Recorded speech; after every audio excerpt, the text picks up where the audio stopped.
कभी कभी जिंदगी में ऐसे फैसले आ जाते हैं जो ना सिर्फ मुश्किल होते हैं बल्कि हमारी पूरी जिंदगी का रुख ही बदल देते हैं।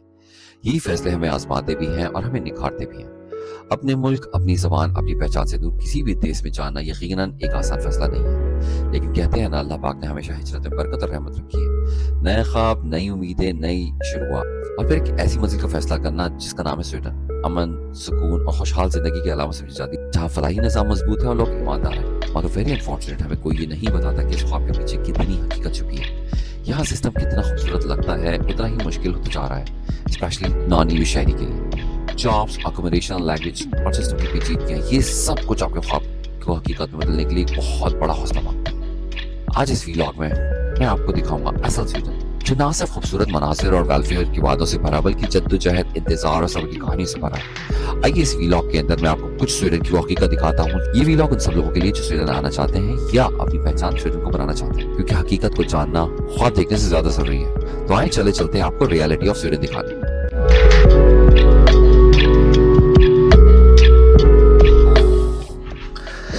अस्सलाम वालेकुम। आई एम श्योर अगर आप स्वीडन के अंदर नहीं रहते और आप इस तरह की वीडियोस देख चुके हैं तो आई एम श्योर आपका दिल चाह रहा होगा, यार आज रात ही सामान पैक करो, फैमिली को बिठाओ गाड़ी के अंदर, एयरपोर्ट जाओ, फ्लाई कर जाओ फॉर स्वीडन। एक बेहतरीन आलीशान सी जॉब आपके वेलकम करने के लिए रखी है और जना बेहतरीन सा घर, happiest country on earth, the heaven on Scandinavia.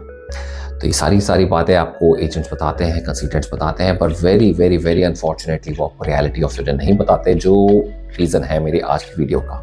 तो मैं चाहूँगा आप लोगों के सामने रियलिटी ऑफ स्वीडन लेकर आऊँ, जिसके अंदर we will talk about current status of Swedish market. हम लोग बता सकते हैं क्या रिकमेंडेशन है, नए टिप्स क्या हैं आने वाले लोगों के लिए।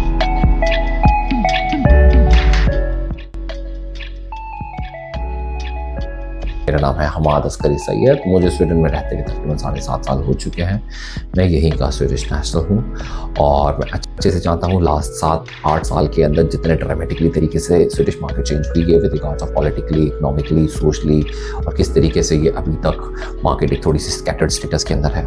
और रियलिटी ये है कि जब आप पाकिस्तान से इंडिया से प्लान करते हैं स्वीडन आने का, तो आपके दिमाग के अंदर बताया जाता है हम आएंगे जॉब सीकर वीज़ा के ऊपर, फिर हम लोगों को जॉब मिल जाएगी, फिर हमें 2 साल का वर्क परमिट मिल जाएगा, फिर 2 साल के वर्क परमिट के बाद हमें एक्सटेंशन करेंगे और 2 साल का वर्क परमिट मिल जाएगा। जब ये 4 साल हमें गुजर चुके होंगे तो हम एलिजिबल जाएंगे, परमानेंट रेसिडेंसी अप्लाई कर देंगे, अंदर 1 ईयर के बाद पासपोर्ट। इस 5 ईयर के स्पैन के अंदर will get a status. Similarly will come on student visa, will get a 2 years work permit, then onwards will get a 2 year work permit again and then will get a permanent residency. तो ये हमें बताया जाता है, बिल्कुल ऐसे ही है genuine, मगर जो इसमें सबसे बड़ा हैक है वो है जॉब मार्केट। अगर हम बात करें करंटली मार्केट की, तो बिल्कुल कहने में कोई हर्ज नहीं है। स्वीडन रेडियो की रिपोर्ट से तकरीबन 10,140 कंपनीज डिक्लेयर हो चुकी हैं बैंकरप्ट 2014 के अंदर, जो कि 23% इंक्रीज रेशो है as compared to 2023।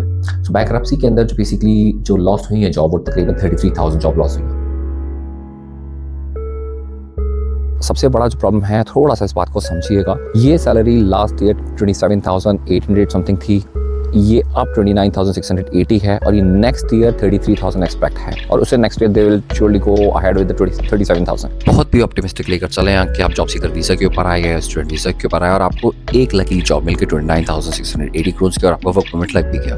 At the time of extension उस टाइम के ऊपर जो सैलरी क्राइटेरिया होगा आपको मीट करना होगा। सपोज अगर वो सैलरी क्राइटेरिया 33,000 होता है तो आपको उस टाइम पर एक्सटेंशन के लिए 33,000 रिक्वायर्ड होगा, और एक्सटेंशन आपकी फॉर्चुनेट हो भी जाती है तो आपको at the time of permanent residency जो उस टाइम पे सैलरी क्राइटेरिया होगा विच कुड बी 37,000, तो आपको वो मीट करना लाजमी। गॉड फॉरवर्ड अगर लास्ट मोमेंट के अंदर आपको 37,000 मीट नहीं किया तो तमाम आपके एफर्ट्स, आपकी टाइम, एनर्जी सब ड्यून हो जाएगी। और आप यकीन माने, हम जो स्वीडन में रहते हैं वो इस टाइम को कहते हैं, ये टाइम ऐसा है कि हमारी सेहत सेकेंड है, कि हमारे बच्चे इंटीग्रेट हो चुके हैं स्वीडिश एनवायरनमेंट में, स्वीडिश पढ़ रहे हैं, सारे माहौल के अंदर प्रॉपर तरीके से इंटीग्रेट हो चुके हैं। तो ये थ्रेड हमें ऐसा लगता है कि बिल्कुल हमारा जानलेवा होता है। इसलिए मैं आपको जरूर कहना चाहूँगा कि आप जब भी यहाँ पर अगर प्लान करते हैं, अपने आप को प्लीज़ बैकअप रेडी करके आइए, ना कि यहाँ पर आके आप शुगर की दवाइयाँ खाएं, खुदा ना खास्ता ब्रेन को प्रेशर कुकर बनाएं। उम्मीद है आपको ये व्लॉग समझ में आया होगा। अगर पसंद आया तो प्लीज़ शेयर करें और सब्सक्राइब के बटन को प्रेस करें। Thank you.